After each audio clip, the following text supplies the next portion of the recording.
Way to If you're like me, age 65 or older, congratulations. By today's standards, we shouldn't be alive. We didn't wear bike helmets. We drank from the hose. We played outside all day and got cut up and broke bones.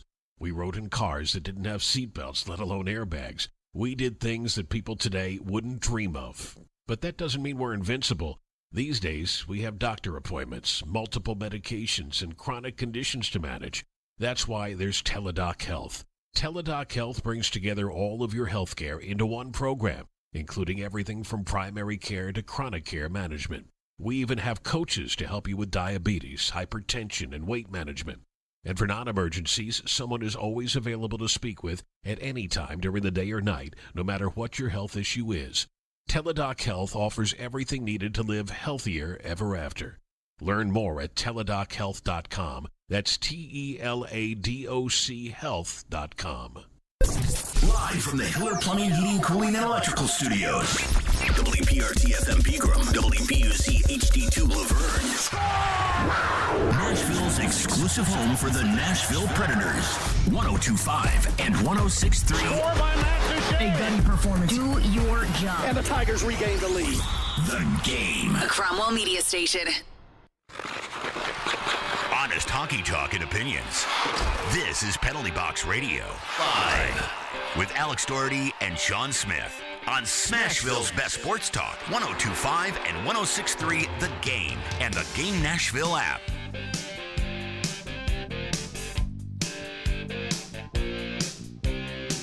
Hello and welcome to Penalty Box Radio Live. I am your host, Alex Doherty, and I am here with my co-host, Sean Smith. Sean, what's up? You know, Alex, you always ask me what's up, but I never ask you what's up. What is up with me is we have a fantastic show lined up for the fans tonight. Talking about the Nashville Predators, of course. The Preds have wins in the last week over the Rangers and Sharks before losing to the Canucks last night. It's been a pretty productive last three games for the Nashville Predators. We're going to talk about the results of those games, of course. And also, we're going to talk about Barry Trotz, general manager of the Nashville Predators, and some of the recent strategies he's busted out in this early part of the season. Sean has some interesting takes on last night's game. Yeah, I've got some things to say. Some things to say about what he saw last night with the Predators falling to the Vancouver Canucks.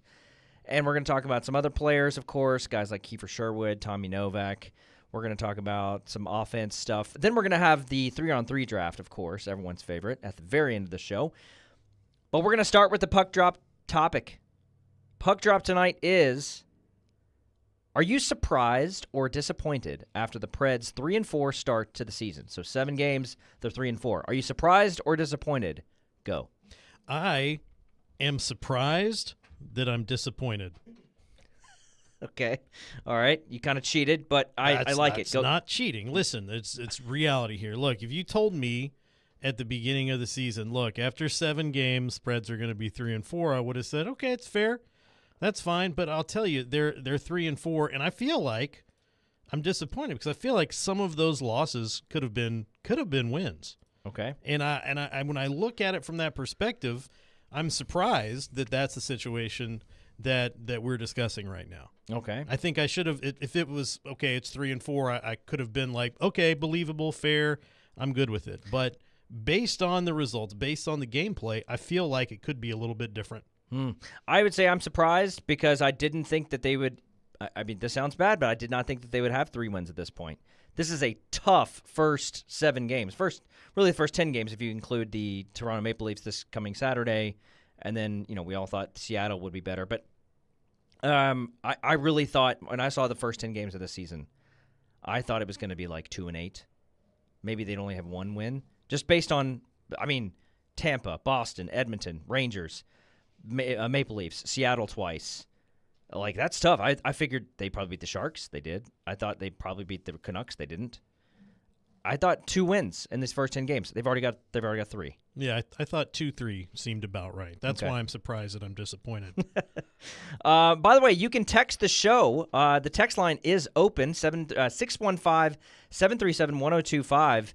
We have a text that came in. I'm going to read that in just 1 second. Ooh. But I do want to I want to real quickly go all the way back to last Thursday And the Predators were coming off that awful loss to the Edmonton Oilers where Leon Draisaitl destroyed them yet again.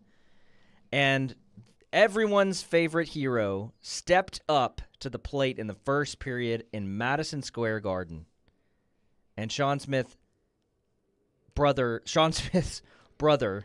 from another mother, or from the same mother, I don't know, Cole Smith, got 2 goals. Can you clarify if you're related to Mr. Cole Smith? There's no relation. Okay. I don't know. I know Smith's not a very common name. It's not one you see a lot. But somehow Cole and I are not related. Well, there's probably a lot of Smiths out there you're probably not related just to. very Right? few. Cole's- yeah. No, not related to many, honestly. Cole Smith gets 2.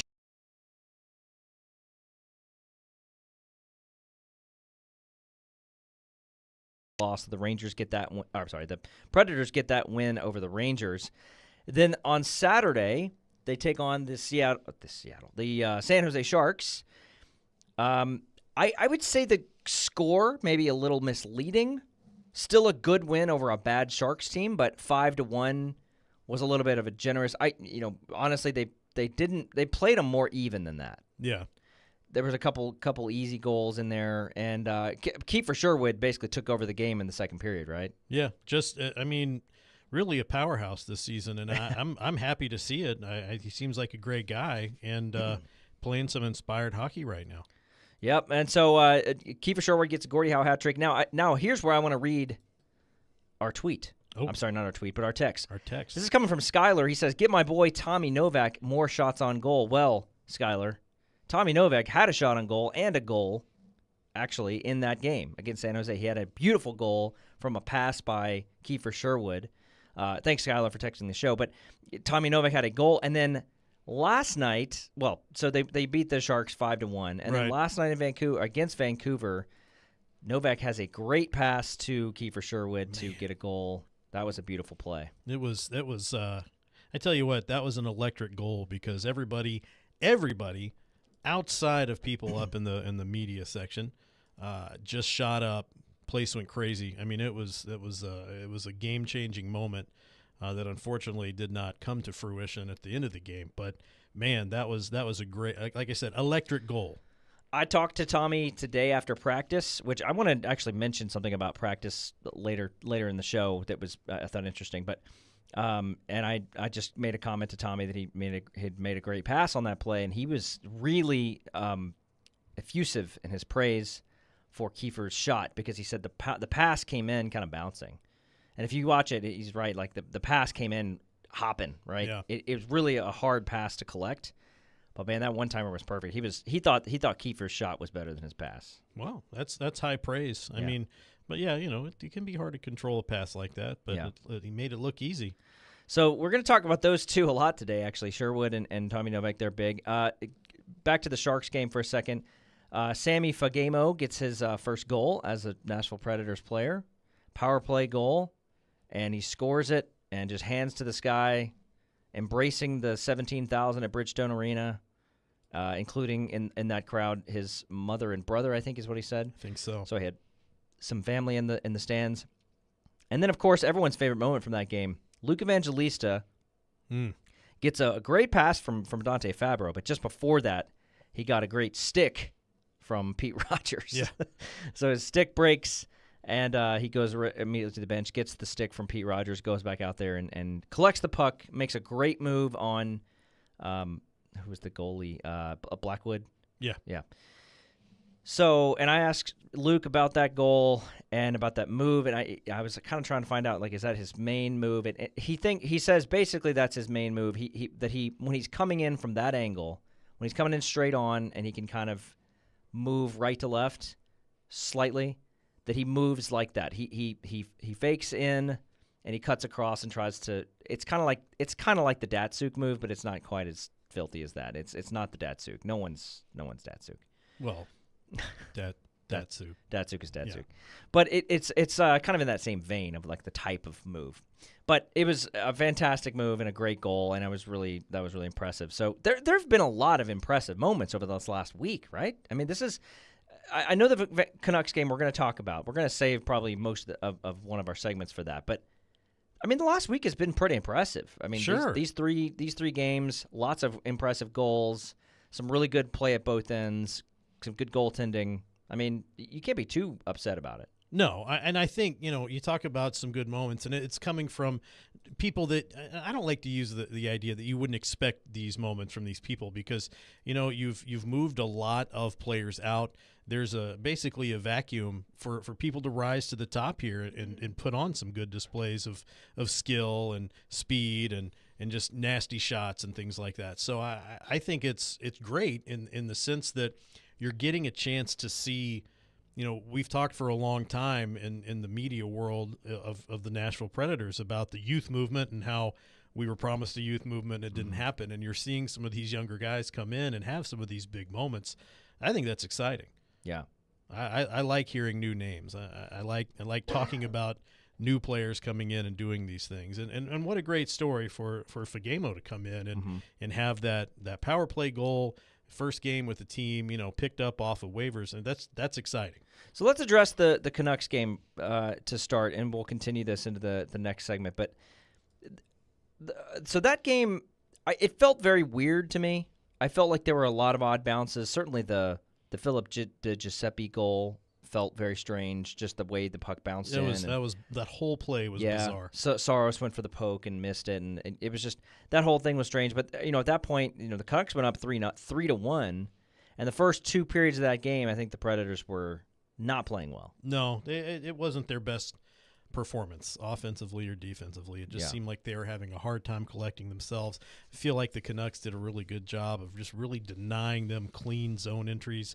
Just made it hard for them to get the game going that they wanted to have. Yeah. Forced them to play a lot of dump and chase, put them on their heels a lot. Yeah, the third period sounded like the Predators got it back a little bit, and Bruno talked about that today, that they really they finally found their game. I think he joked today that it was already a late start. Yeah, and they started even later. Yeah, that's fair. The team started. If it had been a normal game would have been over by the time they even started playing. So who knows how long it would have been, how bad it would have been. But we are going to talk about that. We're going to address some of the issues with the Canucks game and some of the comments that I think you have about it and about what how the team can respond at this point. But you saw some things in the Canucks game that I think maybe, I don't know. Well, how would you describe it, Sean?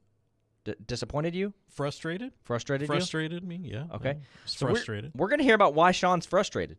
Okay. When we come back from on the other side. But Nashville, if you're looking to buy or sell or invest in real estate, look no further than Salas Realty Group. Salas is not just about property, they're about people. They build long-lasting relationships that are all about you and your needs and your dreams. Salas Realty Group stands for trust, transparency, and community, and they are committed to making a positive impact in Middle Tennessee, one home at a time. Ready to make a move? Visit Salas Realty Group today and experience real estate the Salas way.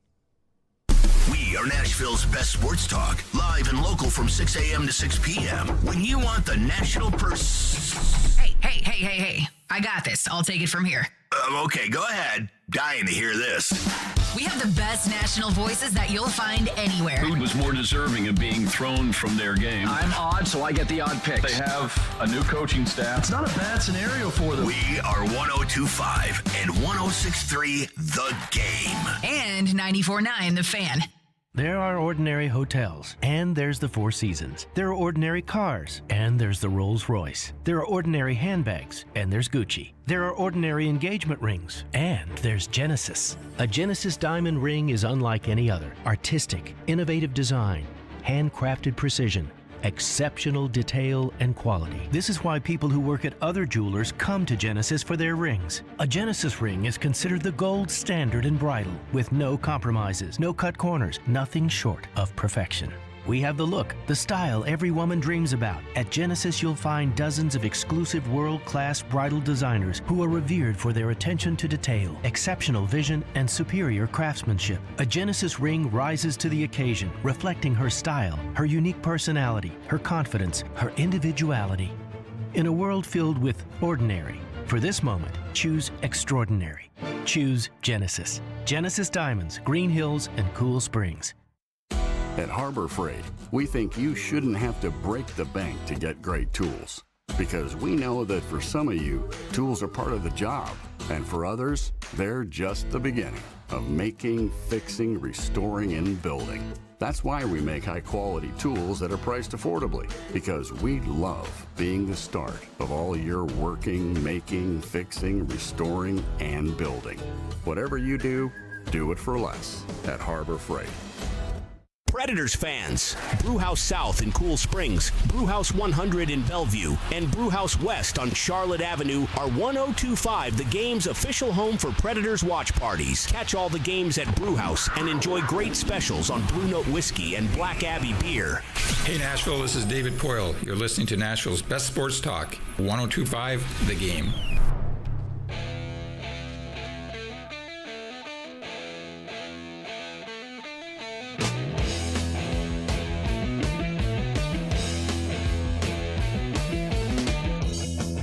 Welcome back to Penalty Box Radio Live, presented by Salas Realty Group. Salas Realty Group, your premier destination for Nashville, Tennessee real estate. We're also brought to you by the Nashville Spartans. And speaking of the Nashville Spartans, if you would like to go to a game, you should do that because it's a hockey sensation of Nashville. Experience thrilling games, family-friendly fun, and unity. Visit NashvilleSpartansHockey.com/tickets.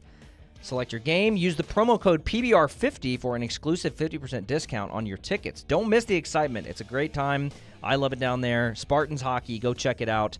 Next game is November 10th, so it's coming up. So you got a couple weeks. But all right. So before we left for the break, we teased this out. So I think Sean, there's a lot to think about with regards to the Canucks game, and I think you have something you wanted to say about how that all went down. So I'm just going to give it to you. What did you see that you didn't like? Okay, so what did I see I didn't like? Well, we've already addressed, Coach Brunette already addressed that the game was a late start and they started playing even later. Like we're not going to deny that. Like I think everyone agrees. The coach is telling you that, the team's saying that. That's perfect. Okay, so here's my thing. And we have to go back to the summer to really get to it.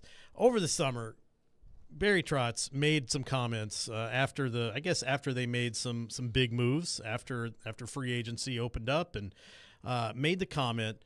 And I like this. It was a great soundbite. He said, "Nashville is not a place. Isn't a place you come to retire. It's a place you come to win." Mm-hmm. And maybe that was a shot over the bow. Maybe that was a shot at some departing players. Definitely. I think we all took it for what it was. Like I said, great soundbite. Didn't know if that was the intention when he walked up to the podium that day. He's going to make this comment that's going to shock the world. Like I don't know. I don't know if it was just maybe he came up with it on the fly, but it was wonderful, right? Yeah, it was very. It really, I think it was a great thing for a lot of people to see. Yeah, it was good. It was total regime change. New coach, new GM, a lot of players out, new players in, new aside from the captain, new leadership group. I mean, a lot has changed, right?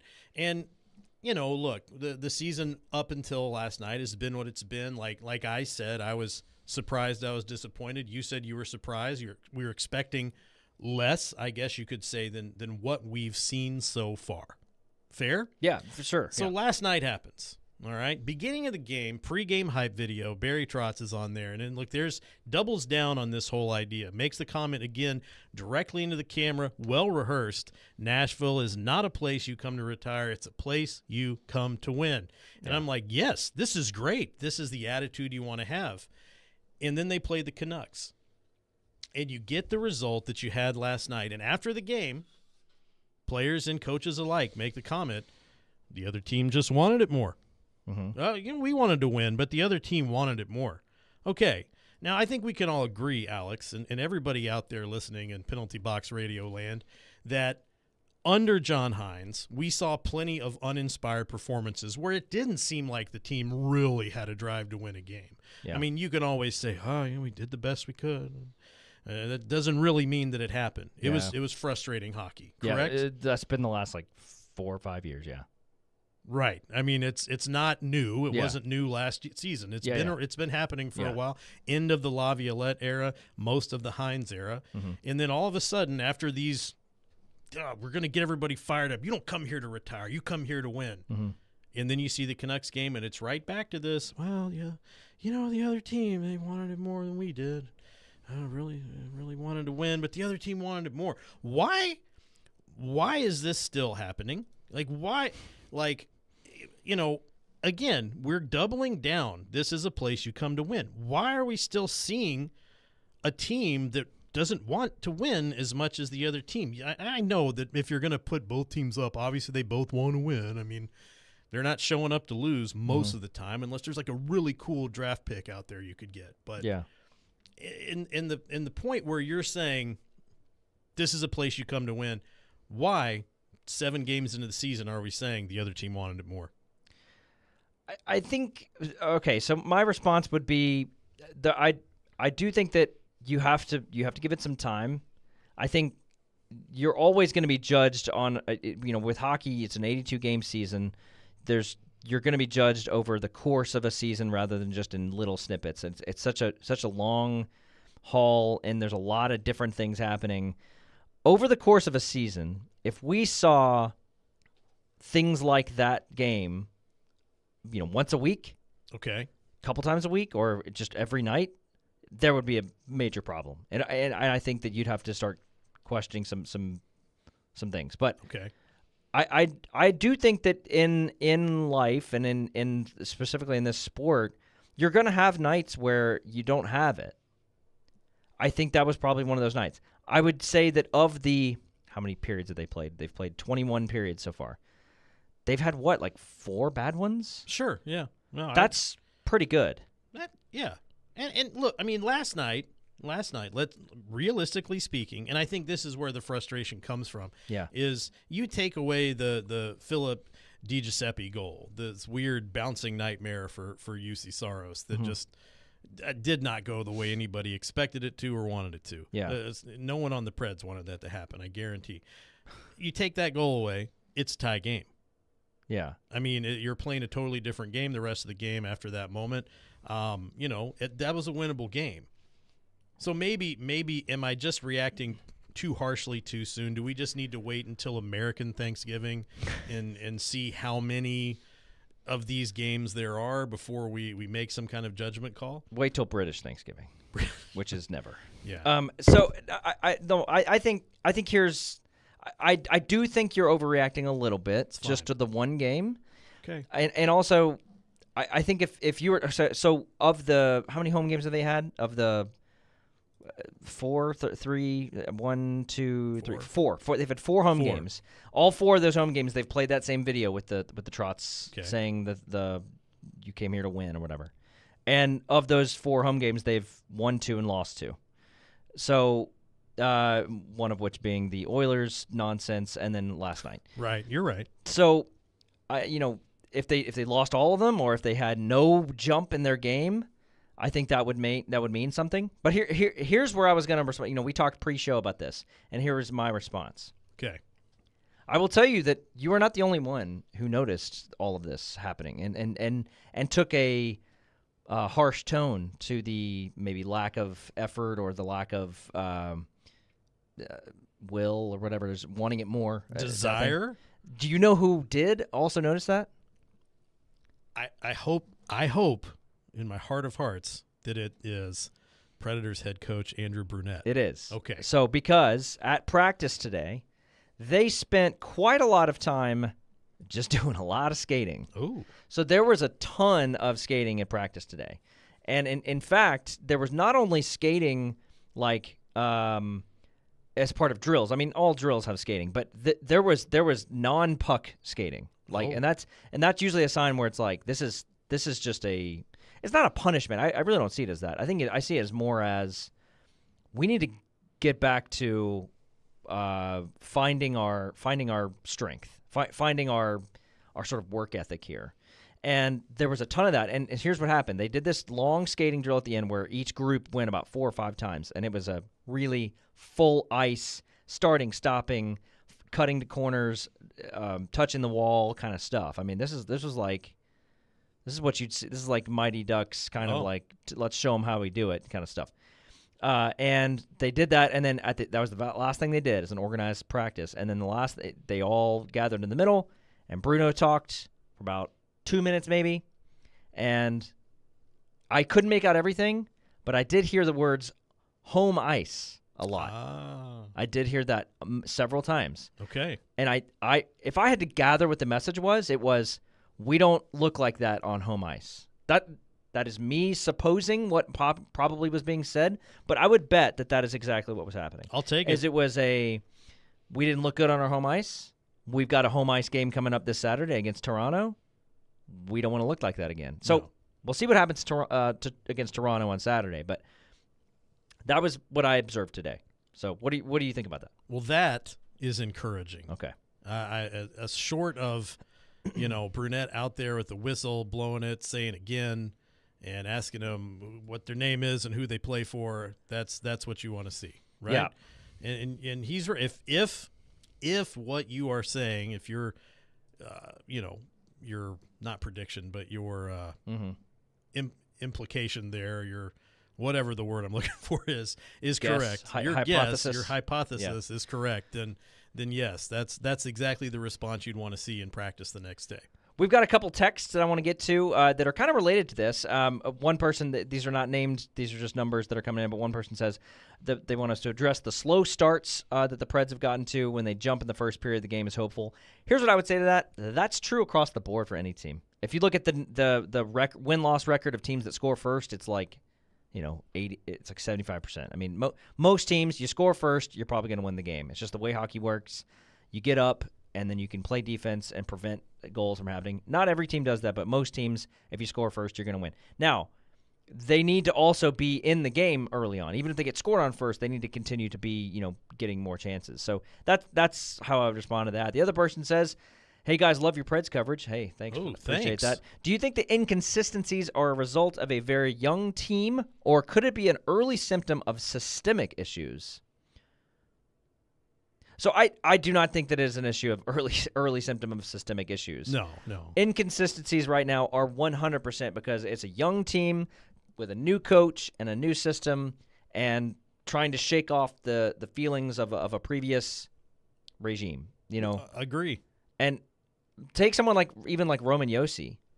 Roman Josi is playing very different this year than he had to last year. He has to. He has a different role. He's not. The offense does not go directly through him every time. No. And so he's adjusting. I think Tyson Barrie is adjusting. He's now a third pairing guy. Yeah.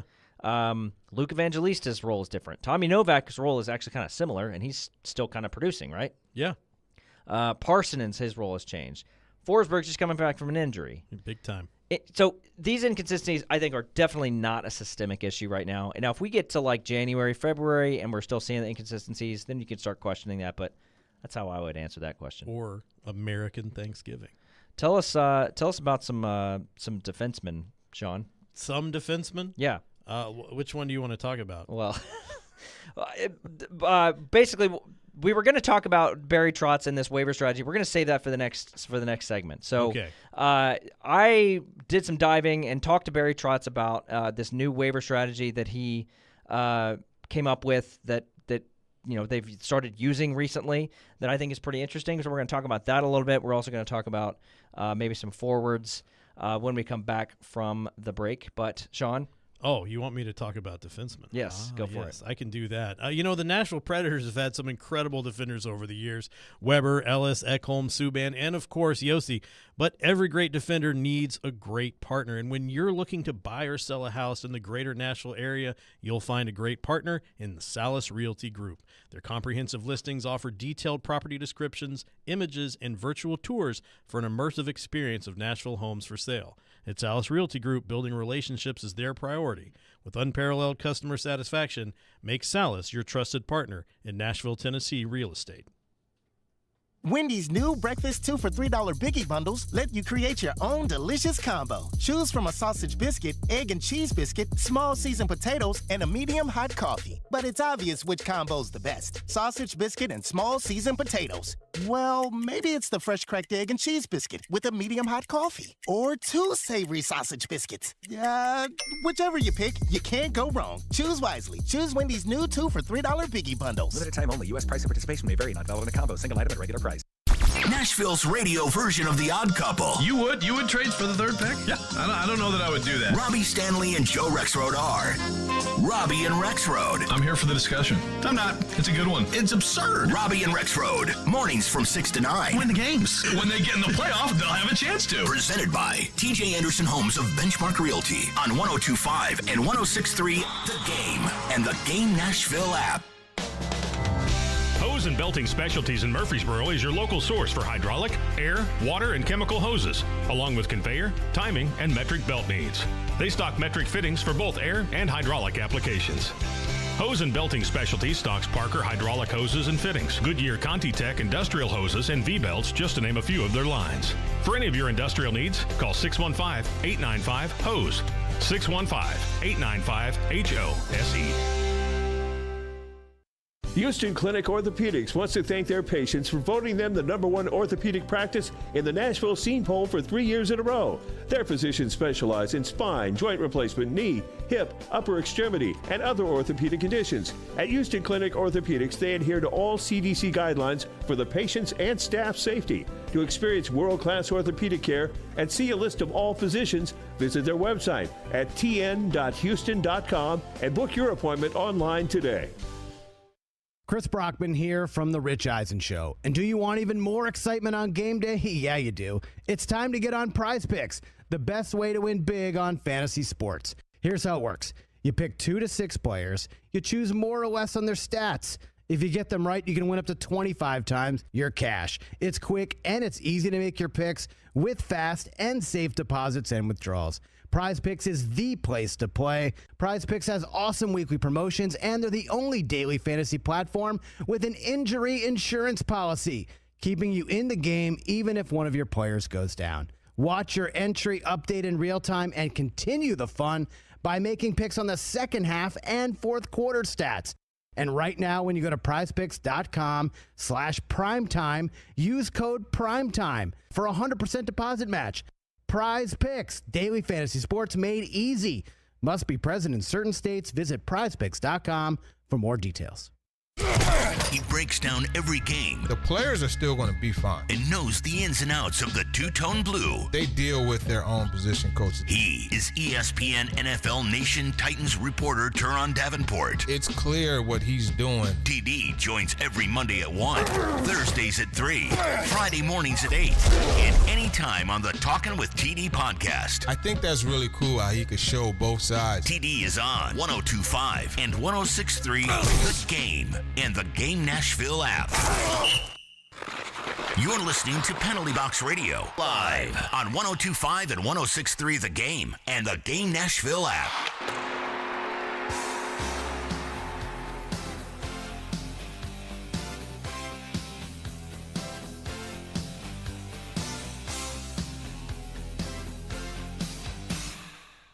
Welcome back to Penalty Box Radio Live, presented by Salas Realty Group. Salas Realty Group, your premier destination for Nashville, Tennessee real estate, and also the Nashville Spartans, Nashville's one and only junior hockey team based in Nolensville.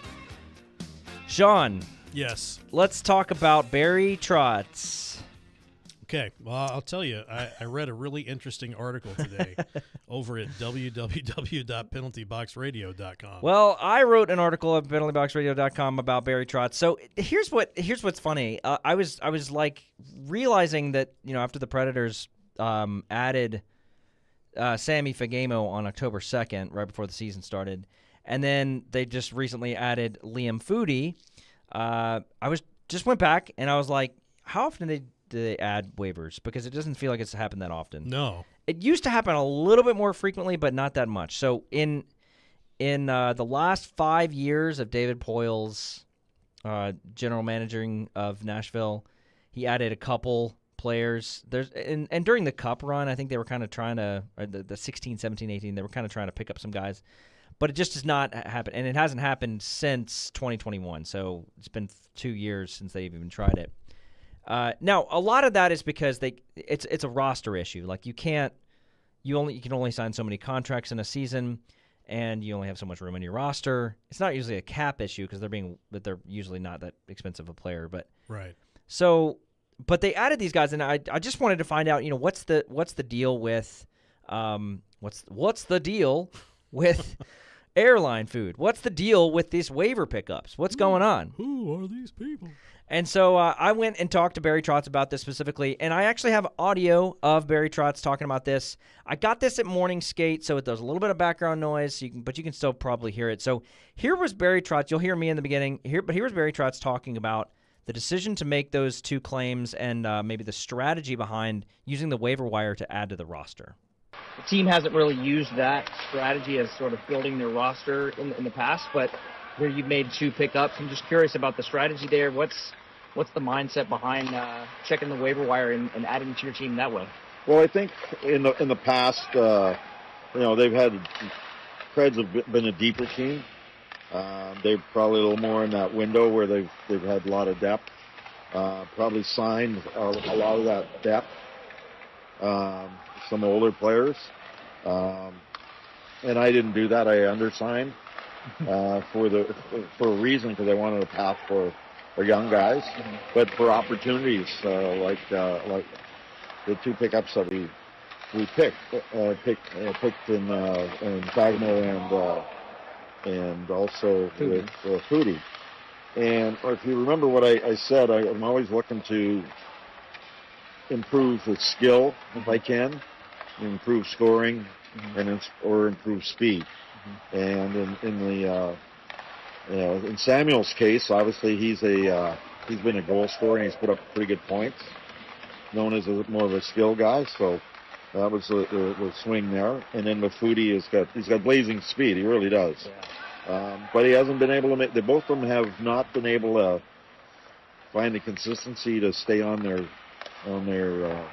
respective rosters. But one of the things that been sort of studying a little bit is they've both been in that through the bubble period. So a lot of those players didn't get to play a lot of hockey. A lot of those players got put on the team, but maybe weren't ready. And in both cases, they're pretty high picks. They're first and second round picks. To me, they're sort of extra looks. They're both in that 22, 23-year-old range, just, at the end of their first sort of entry contract type thing. So for me, it's some free looks. So I know the audio is kind of rough there, but the idea is that one of the big strategies for Barry Trotz was to take advantage of this bubble situation with a number of players a number of young players in the 2020, 2021, and also 2019, and maybe a little bit before that too, who were trying to make it in the NHL during the bubble sort of off time, like with the COVID situation, and the not being able to get the get the game time that they needed. So even though their development paths kind of were already open and their clock was ticking, right, they couldn't get the game time. And I think Fagemo is a good example of that, but Foodie's a really good example of that because he was a first-round draft pick and made it. He actually played in the bubble for Columbus against Tampa. Yeah. And scored a goal. His first NHL goal was a playoff goal. And then kind of couldn't play as much anymore because then once they got knocked out of the playoffs, then they had to wait, and there was that shortened season. Yep. And he didn't get to play as much, and they couldn't send him down to play in the AHL or wherever because those teams weren't playing, or at least some of the leagues weren't playing. And it was really interesting to hear him talk about how he's really looked at that era specifically, those couple years specifically, as a way of saying we need to find some nuggets there that may be waiting to be found. Some gold. There's gold in those hills, and I'm gonna find them. Well, I think that's an interesting perspective coming from a first-time GM. This isn't someone who went through that process or through those COVID years, as a GM who was just dealing with it and seeing the problems with it. This is somebody who is able to sit back and maybe look at it from a different standpoint and now come in and say, hey, like you said, there's gold in them thar hills. We're going to go find some nuggets. And I like the way it's playing out so far. He's also very open. With me, he was very open about, look, these are just looks. He said that many times. He said that he called them free draft picks. That's the title of the article that I wrote, is free draft picks inside Barry Trotz's active waiver strategy. I mean, He called them free looks. These are just free picks. We can bring these guys in. We can look at them for a while. We can put them in a game, see how they look. If we don't like them, then we waive them. And he was very open. He said that's what he told Foodie. He said, look, I'm going to be honest with you. I mean, it's going to take you a while to get in the game.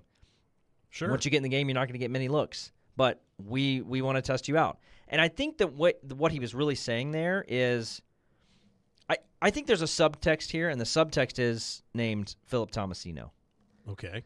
So there's a guy named Philip Tomasino on this Predators team that a lot of people know. I've heard of him. Who's not playing right now. Okay. And I think maybe they don't know if he's going to be that guy. I think that they are in flux with him. Interestingly, he's in the same situation that Trotz was describing, that he can't get game time, right? So he can't play. Now, I think there's a very good chance that he's going to get some game time, but it's not going to be in Nashville, meaning Milwaukee, of course. Well, here's the thing, and let's make sure that everybody listening knows this. What happens if they have to waive him to send him to Milwaukee? Yes, for sure. Yeah, he's waivers exempt. So he what does that mean? So if they waive Philip Tomasino, he just goes to Milwaukee. Nobody else can claim him. Correct. Yes. Okay. Right. So that's. Sorry. Yes. Exactly. Yeah. No one else can claim him. If you're exempt from waivers, then you just go directly to Milwaukee. I think that's probably. I mean, I think it's only a matter of time before that's where Tomasino goes. And I think that's an important distinction to make because for a lot of people, you hear about waivers, you talk about a player not getting time, and you're like, well, if they waive him, somebody else is going to pick him up. And that's a valid fear. Yeah, but if you're exempt, which it's certain ages and how far are you out from your draft year? Correct. And everything. So yes, he's exempt from waivers, so he would just go to Milwaukee. But Fagemo and Foodie would not be. So like these guys, they want to test him out, maybe put him in a game or two, see how they look, and then if they don't work out, they waive them, and then they either go back to their old teams or someone else picks them up, or maybe they go to Milwaukee. So. And going to Milwaukee wouldn't be the worst thing in the world. If again, very good article I read today at penaltyboxradio.com. You know, the idea here is that these are guys that are coming in with a good skill. With Foodie, it's speed. With Fagemo, it's a shot. Down in, north in, up in Milwaukee, the head coach there, Carl Taylor, is very good about building out that skill set. So when they do get the chance at the NHL level again, they can make a good impression with more than just what they're known for. Yeah. I also liked how so I asked him about, because Liam Foodie played with Luke Evangelista for the London Knights in the OHL, and I think initially people were like, "Oh, well, that must have been the plan, put them on a line together." Trotz said he didn't even realize that they played together. Yeah, he didn't even. He said it's all about the player. Yeah, he said I want to get faster. Liam Foodie's got speed. Bring him in. Yeah, that was it. It had nothing. It wasn't like thinking too much about it. It was just, I've seen this guy. He's fast. And if you watch some highlights, I put together some highlights on Twitter showing just what he can do. He's a very fast player. He's fast. He's got some speed to him. Can he do – another thing he talked about was, does he have that secondary skill? Right. He's got a primary skill. Liam Foodie does. He's got a primary skill of speed. Fagemo, same kind of thing. His primary skill is probably his shooting or his goal scoring, I think is what he said. Philip Forsberg's primary skill is his goal scoring, probably. Roman Yossi's primary skill is his skating. I'm not going to go through everyone, but you get the point. But everyone also has to have secondary skills. Oh yeah. He gave Ryan O'Reilly as the example of a guy who has about 10 secondary skills. That guy has a primary skill if he's a winner. His secondary skills: puck battles, face-offs. He's a playmaker. He plays great defense. He wins. He's good at clearing pucks. He's good at blocking shots. So Ryan O'Reilly's like his list of secondary skills is crazy. There's a lot of guys that have a primary skill that do not develop a secondary skill or a complementary skill. Right. Is what he said. So they don't have a lot. The guys that don't have that, they don't make it. They're AHL guys or they're not in the league anymore. Right. So. So when we come back, we're going to talk a little bit more about some of the forwards. Maybe I want to touch on something I went to today with Community Week that was fun, that I think you enjoyed as well. I did. I know you weren't there for it, but we'll talk about that. I lived vicariously through you. You did. So we'll talk about some Community Week stuff. We'll talk about the Preds a little bit more, and then we'll finish off with the 3-on-3 draft. But look, buying a home, it can be stressful. It's a huge decision. There's a lot of things to consider and analyze. But with an experienced real estate professional at Salas Realty Group, you can find your dream home. in the most vibrant and dynamic city in the world, Nashville. Whether you're a first-time home buyer or you're just selling a property, home buyer, or you're selling your property, Salas Realty can help you every step of the way. Their intimate knowledge of Nashville is going to help you and match you with the perfect home. If you want to get started, go to salasrealtygroup.com. Experience real estate the Salas way. Every day we are live and local. You need to give Ryan Tannehill a 2-year extension. There haven't been too many coaching changes for the Predators. And your source for Nashville sports. I think that's what the Titans need. Players who can score. We are Nashville's best sports talk. 102.5 and 106.3 The Game and the Game Nashville app. Attention all fire protection, commercial plumbing, and HVAC experts. Jarrett Companies are looking for experienced field technicians like you. Tired of working for your large corporate employer? Work for a company where you're more than just a number. Jarrett's Fire Protection, commercial plumbing, and HVAC divisions are owned and operated by Nashville natives who want you to grow with their amazing team. Hi, I'm Jason Jarrett, owner of Jarrett Companies. I'm looking to hire experienced experts and will offer a sign-on bonus of up to $5,000 for certified professionals. In addition to our great benefits that include a 401k match, PTO, and top pay with annual bonuses, we'll also provide you with top-of-the-line tools, trucks, and equipment that you need to grow your career. Our customer base is large and our business is booming with many opportunities for advancement. Give us a call or go online to JarrettCompaniesInc.com and apply today to become a member of our family and protect our community. That's JARRETT CompaniesInc.com. Jarrett Companies, where we are above and beyond industry standards. Blue Raider fans, your home for all the MTSU football and men's basketball action is on 93.3 Classic Hits and 95.1 Classic Hits in the borough. Catch the action all season long with Chip Walters on the call. Go Blue Raiders! When Smashville wants to rock. I tried so hard and got so far, but in the end, it doesn't even matter. Looking to the sky to save me.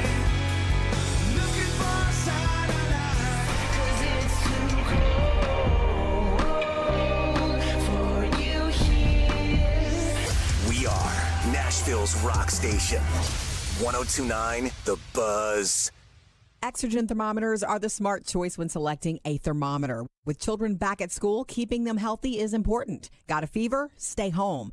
To detect fever accurately at home, you need a clinically accurate, fast, and non-invasive thermometer. The Exergen thermometer is backed by over 100 clinical studies. Accuracy matters. Be smart and safe. Measure accurately with Exergen thermometers. Available at Walmart and other participating retailers. Learn more at Exergen.com. Hey Nashville, this is Rick Stockstill, and you're listening to Nashville's best sports talk, 102.5 The Game.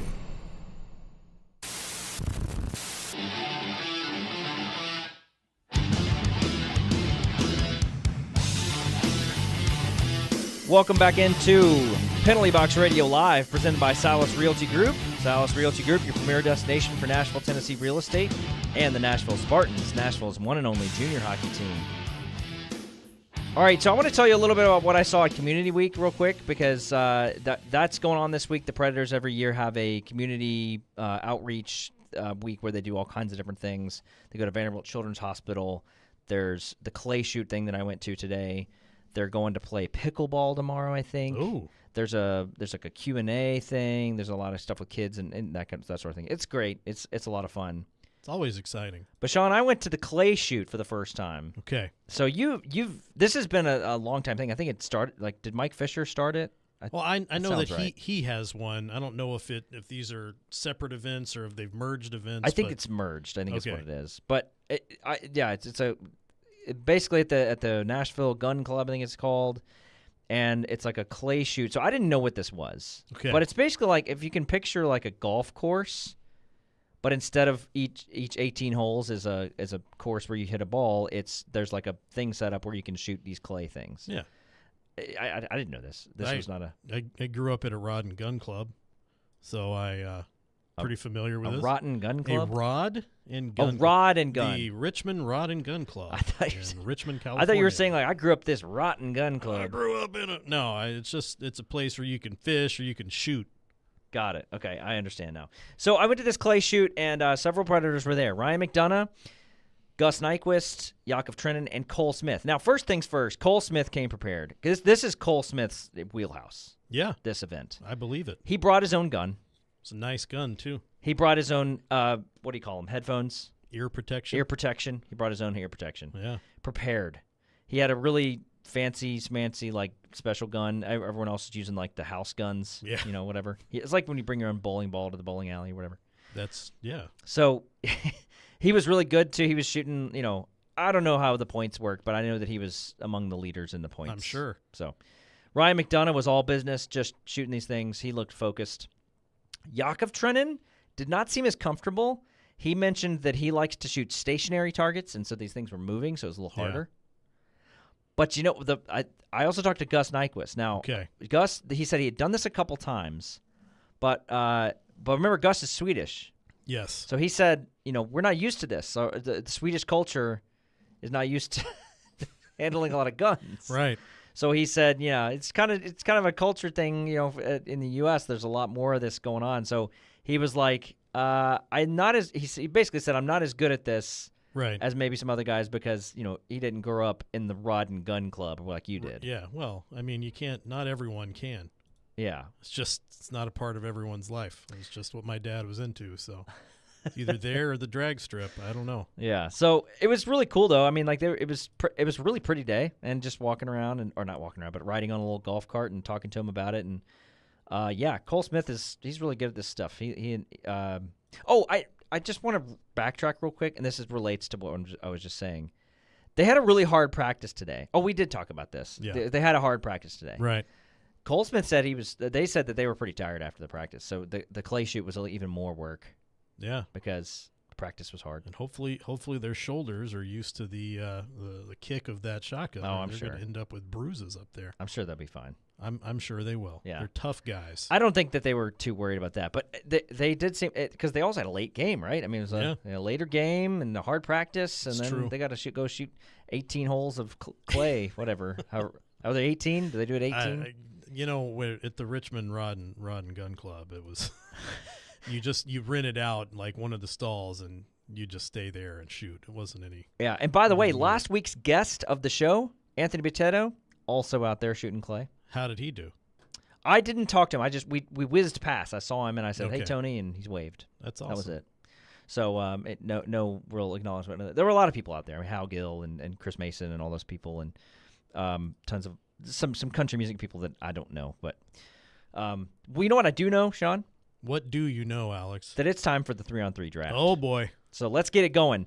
Everyone's favorite exciting. segment, the 3-on-3 draft, and today we are drafting smells. If you smell what the Rock is cooking. If you don't know what we're doing, this is the segment of the week where we draft something, a topic of our choosing. And today we are drafting smells. Now, Sean, Yes. you can draft any smell you want. Okay. But if you draft it, I can't pick it. And if I take it, you Okay. can't have it. So you get 3 smells. You get to take 3 smells and have those are your 3 smells. Okay. And I'm going to go wait, who goes first? I think I get to go Oh, first. you go don't I? first. Okay. All Now right. I'm going to say I want to clarify a couple of things. Was that you said we're drafting smells, and I said, are we drafting good smells or bad smells? And you said, Sean, we're drafting smells. We're drafting smells. So, I had What's your to- first pick? Okay. The first smell, I'm going in the 3-on-3 draft. Teen Spirit. Oh, that's pretty good. That's pretty good. You're okay. I see where you're going with this. Maybe some of us took it more literally and some of us took it figuratively because Okay. my number 1 draft pick in the smells is coffee. Oh. Well, that's a good smell. Coffee's like the best smell. That's the number 1 draft pick. Coffee. The smell of coffee. Are you kidding me? Coffee didn't go platinum though, did it? Oh, come on. The smell of coffee in the morning, smell of coffee in the afternoon. Even just the coffee grounds. I could just smell the coffee grounds themselves. Just put them up Okay. to my nose. Okay. Well, I mean, yeah, everybody. All right. Okay. You So know, you didn't want to get clearly you specific. think you're winning already. But all right, you go. What's your second pick? I'm not worried. I'm not worried about victory. I just want to do the best I can. You mentioned morning smells, so I'm going with another morning smell, and that is the smell of napalm in the morning. Okay. All right. That's pretty good. It smells like victory, Alex. You definitely have a theme going on here. Do I? Yeah, you have a Okay. theme. You have a very figurative theme. I like your theme. It's Oh, pretty well. good. My second pick in the smells draft, I'm drafting pizza. The smell of pizza. No one can deny that pizza smells amazing. I mean, I'll agree. Well, here's how you know. You can not even be hungry, and you walk by a pizza place, and you're like, "Wow, that pizza smells pretty good." You You remember know those, that's true. You remember those chips that were like pizza flavored chips? Oh yeah, they were called pizzerias. or something Pizzerias, like yeah. that. That- yeah. Those smelled. You're right. They smelled great. Anything pizza smells good. Oh, I don't know agree. No, if what I just said was a sentence, but anything pizza smells good. So, Alex, we're gonna have to have a talk after the show's over. No, look, I want to say smelling this. some burnt toast right now too. I am not denying that these are good smells, but I was told we were drafting smells. Yep. It wasn't specific to good or bad or food Yep. stuff. So we're just going with smells. What's your third pick? My final pick in the 3-on-3 smell draft, and this is a big one, and maybe if you're out of town you don't know the smell, is the smell of Martin's barbecue. Okay, so this is a more literal one. The smell. Yeah. No, look, I'm going to be honest. Martin's barbecue smells delicious, and if they're interested in sponsoring the show, let us know, because I could talk about them all day. But Yeah. this is the place where we go every year when we. Fortune smiles upon me in some ways, and that's that usually one of the first days of school every year is, of course, my birthday. And that means that we're still in those days where we get to leave for lunch, and we'll take the whole department out. We'll go to Martin's Barbecue. Yeah. And you walk in, it smells great. When you leave, you smell like it all day, and it's the sweetest cologne you can imagine. I would still take pizza over barbecue, but I can understand. I Well, can understand that. you did take pizza over Yeah, barbecue. exactly. My third pick, I already know you're going to think this is silly and stupid, and you're not going to like it, but my third pick, I love the smell of toothpaste. Alex, Dude, no one. Look, it could be just a me thing, but the smell of toothpaste, it's because I brush my teeth at night. It puts me to sleep. It gets me ready for bed. I love the smell of toothpaste. Alex, it's not that these are bad choices. I'm just disappointed. All right, so my draft picks were in the smells draft: coffee, pizza, and toothpaste. And you drafted Teen Spirit, Victory. What was the Napalm in the morning, and then Martin's Barbecue. You kind of Martin's went all over the Barbecue. place. Yeah, well, I mean, it's a lot of good places. All right, so Connor's going to tell us who wins the smells draft today. Alex, man, I'm kind of disappointed in you. Like, Oh. toothpaste, really? I mean, I Smells think amazing. Sean kind of took the lead and ran away with it. Oh my gosh! With the Teen Spirit, I'm a huge Nirvana fan. That's so That's two in a row, Alex. That is 2 in a row. I just lost the draft two times in a row. 2 in a row. You can put on your Red 5 helmet with it, though. Yeah, good call. I'm Yeah. gonna Good callback. Good start callback, wearing Connor. a crown for this segment. All right. Thank you very much for listening to Penalty Box Radio Live. We'll be back in action next week. Of course, the Predators do play the Toronto Maple Leafs next week, and then they play the Vancouver Canucks, who we just saw on Halloween next Tuesday. That's starting their 5-game road trip, so that'll be a late night game. But until then, thanks for listening to Penalty Box Radio Live, presented by Salas Realty Group and Nashville Spartans, Nashville's one and only junior hockey team based in Nolensville. Sean, see you next week. Good night, Alex. Good night.